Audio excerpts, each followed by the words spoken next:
Don't forget to like the video, share your thoughts in the comments, and subscribe to stay updated with our latest stories. The rain was relentless that night, a steady drumming against the roof, turning the streets into glistening rivers of reflected light. I had always found something soothing about the sound of rain, the way it blurred the edges of the world and made everything feel quieter, more intimate. But that night, the rain felt different, like a backdrop to something I wasn't prepared for. I was standing in my kitchen, absent-mindedly drying the dishes when the doorbell rang. It was late, too late for unexpected visitors. My husband, Mark, had left earlier in the evening for a weekend business retreat, so I was home alone. A flicker of unease passed through me, but when I peered through the peephole, I let out a relieved breath. It was Adam, Mark's best friend. Adam had been a part of our lives for nearly 2 decades. He and Mark had met in college and had been inseparable ever since. He was a fixture at our barbecues, family gatherings, and game nights. If there was anyone I could trust showing up unannounced this late, it was him.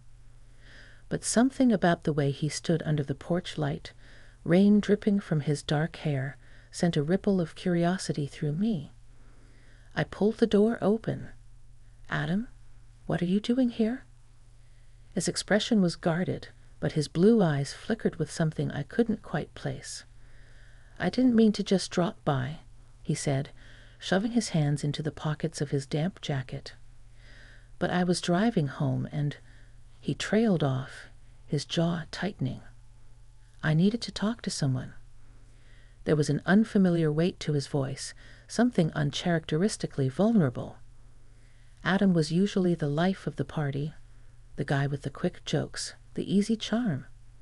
Seeing him like this, uncertain and hesitant, made me uneasy.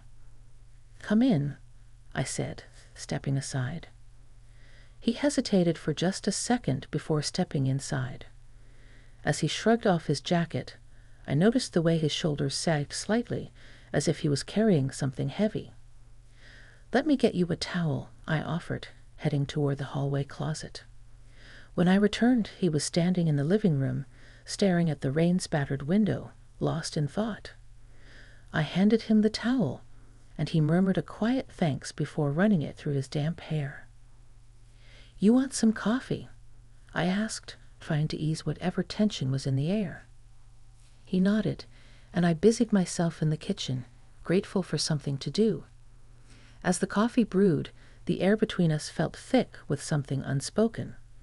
I wasn't sure if I should pry or wait for him to speak first.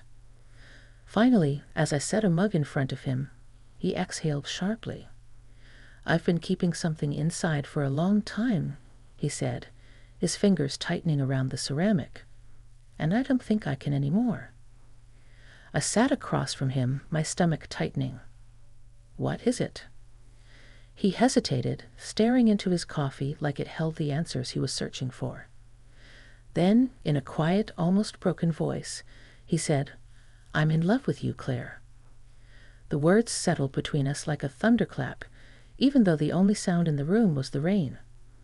I blinked, my breath catching in my throat.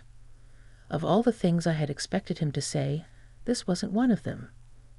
For a moment, I thought maybe I had misheard him, that maybe the storm outside had distorted his words, but the way he looked at me, raw, unguarded, left no room for misinterpretation. "Adam," I started, but I didn't even know what I meant to say. "I know," he cut in, shaking his head. "I know how this sounds. I know what this means, but I can't pretend anymore." I felt the heat rise to my face, a mix of shock and something else, something I didn't want to name. Adam had always been Mark's best friend. He had always been my friend, too. But I had never considered, had never even allowed myself to consider, anything beyond that. "You've been drinking," I said, searching for some kind of explanation. He let out a humorless laugh. "No, I wish I could blame it on that. I wish this was something I could shrug off tomorrow, But it's not. It's real, Claire. I swallowed hard, my fingers gripping the edge of the table. Adam, you can't say things like that. I have to, he said, leaning forward. Because it's the truth. And I don't expect anything from you. I swear I don't. But I needed you to know, because pretending doesn't make it any less real. I shook my head, my pulse pounding in my ears. This was too much. Too sudden. My marriage wasn't perfect, but Mark and I had built a life together. We had history, memories, a foundation. Adam's confession threatened to shake all of that. I took a deep breath. I don't know what you expect me to say. Don't expect anything, he admitted. But I couldn't keep it in any more. The air between us was charged, heavy with something unsaid. I could see the longing in his eyes, the quiet desperation of someone who had held onto something for too long. And in that moment, I felt something stir inside me, an echo of a feeling I hadn't let myself acknowledge before. But acknowledging it would change everything. And I wasn't sure I was ready for that. The silence between us stretched, thick and unyielding. The only sound was the rhythmic ticking of the wall clock and the rain, still relentless against the windows. I felt as if the air had been sucked out of the room, my mind scrambling to process what Adam had just confessed. I shouldn't have said anything, he muttered, rubbing a hand over his face. I've probably ruined everything. I shook my head slowly, though I wasn't even sure what I was denying. His words, the truth behind them, or the effect they were having on me. My heart was pounding so hard it felt like it might break through my ribs. No, I whispered. You haven't ruined anything. His gaze snapped up, searching my face. Then say something. Anything.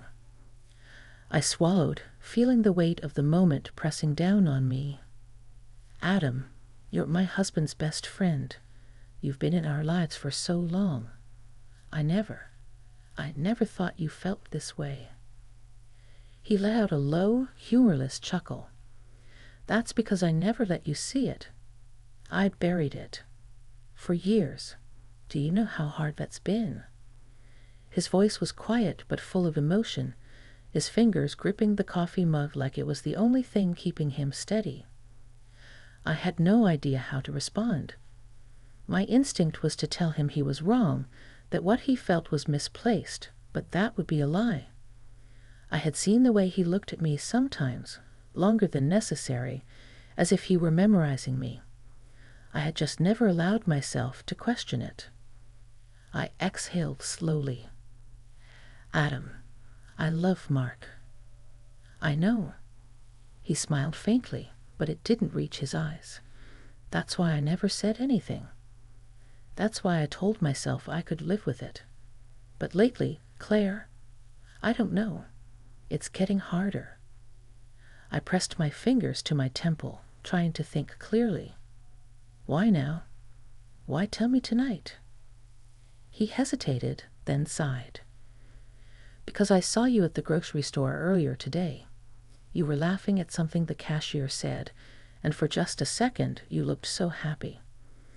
And I thought to myself, what if that had been my life?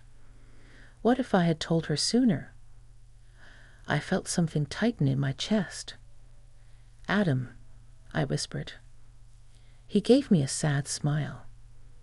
I know it's selfish, and I don't expect you to feel the same way. But I couldn't keep pretending anymore. I needed you to know. I stared at him, my emotions warring inside me. Part of me wanted to shut this down, to tell him we could never talk about this again. But another part of me, the part that was buried deep, the part I never acknowledged, felt something stir.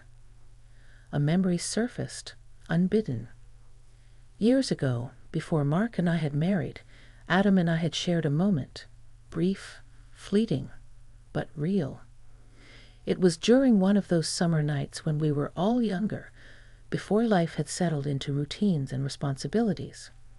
Mark had left the party early, and Adam and I had stayed behind, talking for hours on the porch swing, the air thick with something unspoken.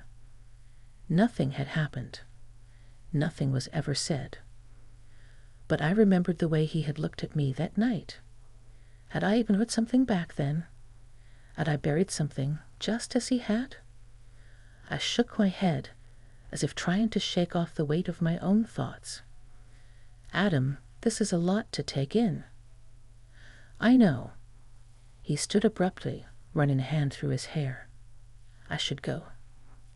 I didn't stop him. He grabbed his jacket and walked to the door. But just as he reached for the handle, he turned back. I meant what I said, Claire. And no matter what happens, I'll always be here, even if it's just as a friend. I swallowed hard, nodding. Good night, Adam. He hesitated for just a fraction of a second before opening the door and stepping into the rain. I stood there for a long time after he left, staring at the closed door, my heart still racing. And I knew, deep down, I would never be able to forget what he had said. I barely slept that night. Every time I closed my eyes, Adam's words replayed in my mind like an echo I couldn't silence. I couldn't keep pretending anymore. I needed you to know. I told myself it didn't change anything. I was married to Mark, and we had built a life together, solid, steady, and familiar. But even as I tried to convince myself, a part of me knew that things wouldn't be the same after tonight. By morning, the storm had passed, leaving behind damp streets and the crisp scent of fresh rain in the air. Mark was already awake, sitting at the kitchen table with his coffee and his laptop open in front of him. Morning, he said without looking up. Morning. My voice was hoarse, and I wondered if he could hear the exhaustion in it. I busied myself making coffee, avoiding his gaze. My hands were steady, but inside, I felt shaken. Should I tell him? Would that make it easier? As I poured my coffee, Mark finally looked up. His brow furrowed slightly. You okay? I forced a small smile. Yeah, just didn't sleep well. He nodded, already distracted by his emails. It was so typical, so routine, and yet, for the first time, it felt like there was a wall between us, one that hadn't been there before. And I hated that. I spent the rest of the day trying to push Adam's confession to the back of my mind. I ran errands, answered emails, even called a friend just to hear a familiar voice. But no matter what I did, my thoughts kept drifting back to last night, the way Adam had looked at me, the weight in his voice, the way my heart had reacted despite myself. By late afternoon, I knew I couldn't avoid it any longer. I grabbed my phone and hesitated for a long moment before finally typing a message. Me, can we talk? The 3 little dots appeared immediately. Then his reply came. Adam, of course. When and where? I stared at the screen, my stomach twisting. Meeting him felt like crossing a line, but I also knew I couldn't leave things unresolved. Me, the park, 6 p.m. Adam, I'll be there. The park was quiet when I arrived. The rain had left the air cool and crisp, the grass still damp beneath my shoes. I spotted Adam near a bench, his hands stuffed in his pockets, his expression unreadable. As I approached, he offered a small, tentative smile. Hey. I sat down beside him, keeping a careful distance between us. For a moment, neither of us spoke. The silence stretched, heavy and uncertain. Then I took a deep breath. Adam, I don't know what to say. He nodded, his gaze fixed on the small pond in front of us. I get it. I looked down at my hands. You caught me off guard last night. I mean, I had no idea. I never wanted you to. He let out a quiet sigh. I never planned to say anything, Claire. But when I did, it felt like I could finally breathe after years of holding it in. I turned toward him, searching his face. Why now, though? Why not before Mark and I got married? Why not when it could have made a difference? His lips pressed into a thin line. Because back then, I thought I could handle it. I thought I could be your friend and nothing more. But over time, it got harder. And lately, I don't know. Maybe it's selfish, but I couldn't keep pretending. I closed my eyes for a moment. You know this changes things, right? He nodded. I know. I swallowed the lump in my throat. Adam, I love my husband. He exhaled softly. I know. And I can't. I won't do anything to hurt him. He gave me a sad smile. I'd never ask you to. I looked away, my heart heavy. Then where does that leave us? He was quiet for a long time before finally speaking. That's up to you, Claire. I wanted to tell him that nothing had changed, that we could go back to the way things were before. But deep down, I knew that was a lie. Because something had changed. I wasn't sure what it meant yet, but I knew that after tonight, I would never look at Adam the same way again. And that terrified me. I drove home in silence, the weight of the conversation with Adam pressing on my chest like a heavy stone. My mind was a whirlwind of emotions, guilt, sadness, and something else I wasn't ready to name. I had spent years thinking I knew where I stood in my life, in my marriage, in my friendships. But tonight had shaken the foundation of everything I thought was certain. By the time I pulled into the driveway, the sky had darkened, and the house was glowing softly from the lights inside. Mark was home. I hesitated for a moment before stepping inside. The familiar scent of his cologne lingered in the air, and the sound of the television played from the living room. He was sitting on the couch, relaxed, a beer in his hand. "Hey," he said, glancing up at me. "Where were you?" The question was casual, but I felt a flicker of unease. I had nothing to hide. And yet, I hesitated. I went for a walk in the park. It wasn't a lie, but it wasn't the whole truth either.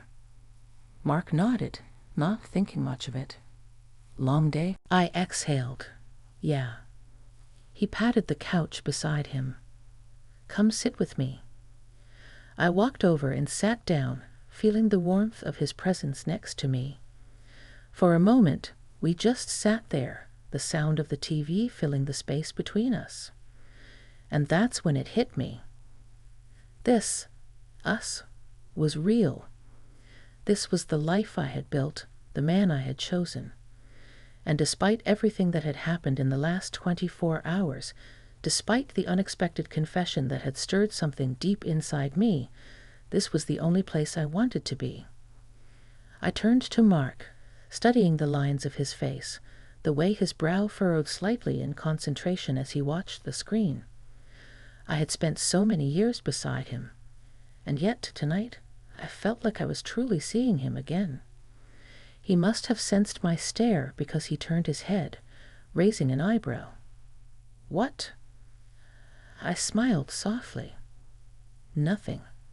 Just, I love you." His expression shifted, surprised at the sudden tenderness in my voice. Then his features softened, and he reached for my hand. "I love you too, Claire." I leaned my head against his shoulder, closing my eyes. Whatever had happened with Adam, whatever feelings had surfaced, didn't change the fact that my heart already belonged to someone. And that was enough. A week later, Adam left town for a work project overseas. He sent me a short message before he left. "Adam, take care, Claire. I'll always be here if you need me." I stared at the message for a long time before finally replying. Me? You too? Adam. I didn't know if things would ever fully go back to how they were before, but maybe that was okay. Life had a way of surprising us, of testing the strength of the choices we made. And in the end, it wasn't about the words left unspoken or the roads not taken. It was about the love we chose, every single day. The end.